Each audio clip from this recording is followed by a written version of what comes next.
Hi friends, ನೋಡಿ ನೋಡಿ ಇಲ್ಲಿ ನನ್ನನ್ನು ಬಿಟ್ಟು ಹೆಂಗೆ ಹೋಗ್ತಾ ಇದ್ದಾರೆ ಅಂತ. ಇರೋ ನಾನು ಬರ್ತೀನಿ ಅಂತ ಓಡೋದೆ. ಸೊ ನಿಲ್ಲಿಸಿದ್ರು, ಹತ್ಕೊಂಡ್ವಿ. Hi friends, welcome to Vidya's lifestyle vlogs. Friends, ಎಲ್ರಿಗೂ ಕೂಡ 2ನೇ ಆಷಾಢ ಶುಕ್ರವಾರದ ಶುಭಾಶಯಗಳು. ನಾವೆಲ್ಲಿಗೆ ಹೋಗ್ತಾ ಇದ್ದೀವಿ ಅಂದರೆ ಇವತ್ತು ಆಷಾಢ ಶುಕ್ರವಾರ ಆಗಿರೋದ್ರಿಂದ ದುಗ್ಗಲಮ್ಮ ಟೆಂಪಲ್ಗೆ ಹೋಗೋಣ ಅಂತ ಹೋಗ್ತಾ ಇದ್ದೀವಿ. ಬಂತು ನೋಡಿ, ದೇವಸ್ಥಾನದ ನೇಮ್ ಬಂದು ಶ್ರೀ ದಿಣ್ಣೆ ದುಗ್ಗಲಮ್ಮ ದೇವಸ್ಥಾನ ಅಂತ. ಇದು ಲಗ್ಗೆರೆ ಕ್ರಾಸ್ನಲ್ಲಿ ಬರುತ್ತೆ. ಸೊ ನಾವು ಅವಾಗವಾಗ ಬರ್ತಾ ಇರ್ತೀವಿ ಇಲ್ಲಿಗೆ. ನೋಡಿ, ಇಲ್ಲಿ ಬಂದ್ವಿ. ಕಾಲು ತೊಳೆಯೋಕ್ಕೆಲ್ಲ ವ್ಯವಸ್ಥೆ ಮಾಡಿದ್ದಾರೆ. ಮುಂಚೆ ಈ ಕಡೆ ಸೈಡ್ ಇರಲಿಲ್ಲ, ಆ ಸೈಡ್ ಇತ್ತು. ಇವಾಗ ಹೊಸ್ದಾಗಿ ಈ ಸೈಡ್ ಕೂಡ ಮಾಡಿದ್ದಾರೆ. ನಾನು ಕೂಡ ಈ ಟೆಂಪಲ್ಗೆ ಬಂದು ಆಲ್ರೆಡಿ 3 ಮಂತ್ಸ್ ಆಗಿತ್ತು. ಎಲ್ಲರೂ ಕೂಡ ಬಂದ್ವಿ. ಕೈ ಕಾಲೆಲ್ಲ ನೀಟಾಗಿ ವಾಶ್ ಮಾಡಿಕೊಂಡು ದೇವಸ್ಥಾನಕ್ಕೆ ಹೋಗೋಣ ಅಂತ ಹೊರಟ್ವಿ. ಇವತ್ತು ನಮ್ಮ ಚೋಟ ಕೂಡ ನಮ್ಮ ಜೊತೆ ಬಂದಿದ್ದಾಳೆ. ಇವಳು ನಮ್ಮ ಫ್ರೆಂಡು ನವ್ಯ ಅಂತ. ಆ್ಯಕ್ಚುಲಿ ಇವತ್ತು ಇನ್ನೂ ಬೇಗನೆ ಬರಬೇಕಾಗಿತ್ತು. ನಮ್ಮ ಚೋಟ ಅದು ವ್ಯಾನ್ ಬರೋದು ಲೇಟ್ ಆಯಿತು. ಸೊ 1:30 ಅಲ್ಲೇ ಆಗಿಬಿಟ್ಟಿತ್ತು. ಟೆಂಪಲಿಗೆ ಬರೋ ಅಷ್ಟರಲ್ಲಿ 2 ಗಂಟೆ ಆಗಿತ್ತು. ಇವಾಗ ಇದು ದೇವಸ್ಥಾನದ ಎಂಟ್ರೆನ್ಸ್. ನೋಡಿ, ಇಲ್ಲಿರೋದು ಗರುಡಗಂಬ. ಇಲ್ಲಿ ಒಂದು ದೇವ್ರದ್ದು ಪಾದ ಇದೆ. ಸೊ ಅಲ್ಲಿ ನಮಸ್ಕಾರ ಮಾಡಿಕೊಂಡು ನಾವು ದೇವಸ್ಥಾನದೊಳಗಡೆ ದೇವ್ರ ದರ್ಶನ ಮಾಡೋಣ ಅಂತ ಹೊರಟ್ವಿ. ಇವತ್ತು ಆಷಾಢ ಶುಕ್ರವಾರ ಆಗಿರೋದ್ರಿಂದ ತುಂಬಾ ರಶ್ ಇತ್ತು. ನಾವು ಬಂದಿದ್ದು ಸ್ವಲ್ಪ ಲೇಟ್ ಆಗಿತ್ತಲ್ವ, ಸ್ವಲ್ಪ ಕಡಿಮೆ ಆಗಿತ್ತು. ಸೊ ನಮ್ಮ ಚೋಟ ಮತ್ತು ನಾನು ಇಬ್ಬರು ಕೂಡ ಕುಂಕುಮ ಇಟ್ಕೊಂಡ್ವಿ. ನೋಡಿ, ದೇವಸ್ಥಾನದ ಒಳಗಡೆ ಇನ್ನೂ ಎಷ್ಟು ಜನ ಇದ್ದಾರೆ ಅಂತ ನೋಡಿ ಫ್ರೆಂಡ್ಸ್. ಇದು ತುಂಬ ಫೇಮಸ್ ದೇವರು. ಆ್ಯಕ್ಚುಲಿ ಎಲ್ಲರೂ ಕೂಡ ತುಂಬ ಜನ ಬರ್ತಾರೆ ಇಲ್ಲಿ.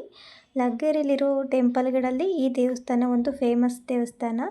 ಬೇರೆ ಎಲ್ಲ ದೇವಸ್ಥಾನಗಳಿಗೆ ಕಂಪೇರ್ ಮಾಡಿದರೆ ಇಲ್ಲಿ ತುಂಬ ಜನ ಬರ್ತಾರೆ. ಸೊ ಫೈನಲಿ ದೇವ ದರ್ಶನನೂ ಕೂಡ ಆಯಿತು. ನೋಡಿ ಫ್ರೆಂಡ್ಸ್, ಇವರೇ ದುಗ್ಗಲಮ್ಮ ಅವರು. ಸೊ ಅಲ್ಲೇ ದೇವಸ್ಥಾನದೊಳಗಡೆ ತೀರ್ಥ ಮತ್ತು ಪ್ರಸಾದ ಸೇವನೆ ಮಾಡಿಕೊಂಡು ಹೊರಗಡೆ ಬಂದ್ವಿ.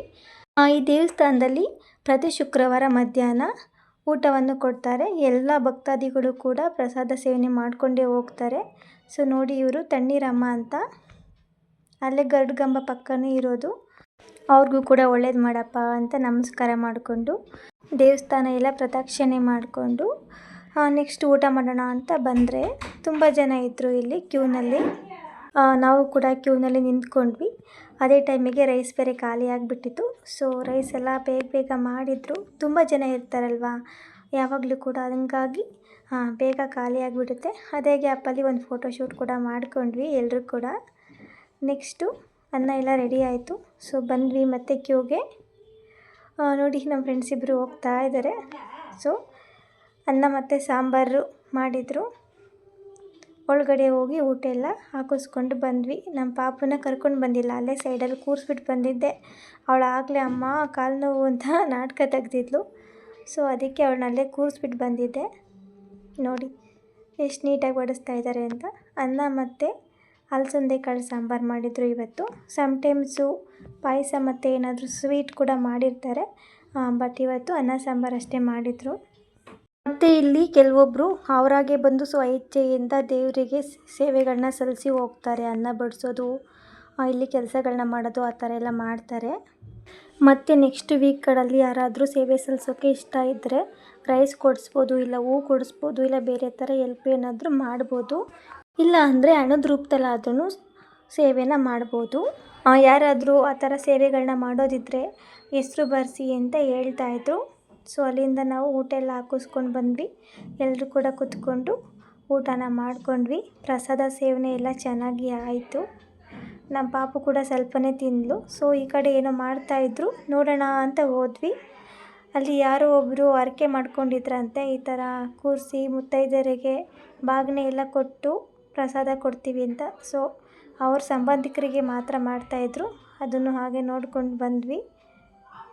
ಮತ್ತು ಈ ಕಡೆ ಸೈಡ್ ಬಂದ್ವಿ. ಊಟ ಎಲ್ಲ ಆದಮೇಲೆ ಇಲ್ಲಿ ಮಜ್ಜಿಗೆ ವ್ಯವಸ್ಥೆ ಕೂಡ ಮಾಡಿದರು. ಸೊ ಮಜ್ಜಿಗೆ ಎಲ್ಲ ತೊಗೊಂಡು ನಾವು ಸ್ವಲ್ಪ ಮಜ್ಜಿಗೆ ಕುಡ್ಕೊಂಡು ನೆಕ್ಸ್ಟು ಏನಪ್ಪ ಅಂದರೆ ನಾವು ಊಟ ಮಾಡಿದ ತಟ್ಟೆನ ನಾವು ನೀಟಾಗಿ ವಾಶ್ ಮಾಡಿ ಇಟ್ಟೋಗಬೇಕು. ಬೇರೆಯವರು ಕೂಡ ನಮ್ಮಂಗೆ ಬಂದು ಊಟ ಮಾಡಬೇಕಲ್ವಾ. ಸೊ ಎಲ್ಲರೂ ಕೂಡ ಅದೇ ರೂಲ್ಸ್ನ ಫಾಲೋ ಮಾಡ್ತಾರೆ.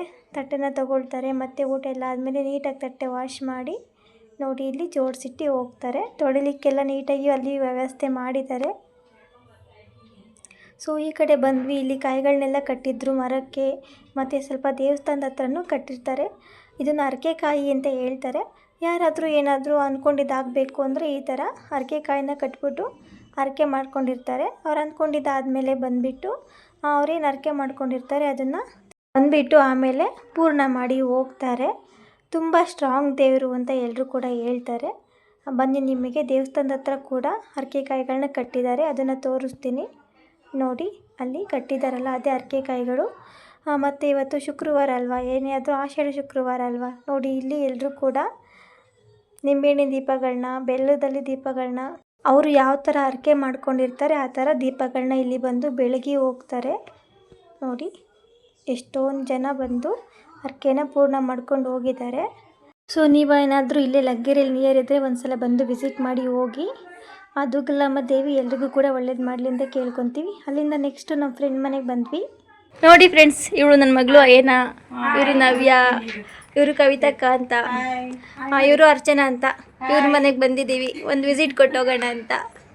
ಇದು ನಮ್ಮ ಇವತ್ತಿನ ಮಿನಿ ವ್ಲಾಗ್ ಆಗಿತ್ತು. ಇನ್ನು ಯಾರಾದರೂ ಚಾನಲ್ನ ಸಬ್ಸ್ಕ್ರೈಬ್ ಮಾಡ್ಕೊಂಡಿಲ್ಲ ಅಂದರೆ ಮಾಡ್ಕೊಳ್ಳಿ ಫ್ರೆಂಡ್ಸ್. ಹಾಗೆ ಬೆಲ್ಲೈಕನ್ ಹತ್ರ ಆಲ್ ನೋಟಿಫಿಕೇಷನ್ ಆನ್ ಮಾಡ್ಕೊಳ್ಳಿ, ಎಲ್ಲ ನೋಟಿಫಿಕೇಷನ್ ನಿಮಗೆ ಬರುತ್ತೆ. ಲೈಕ್, ಕಮೆಂಟ್ ಮತ್ತು ಹೈಪ್ ಮಾಡೋದನ್ನ ಮರಿಬೇಡಿ. Thank you for watching.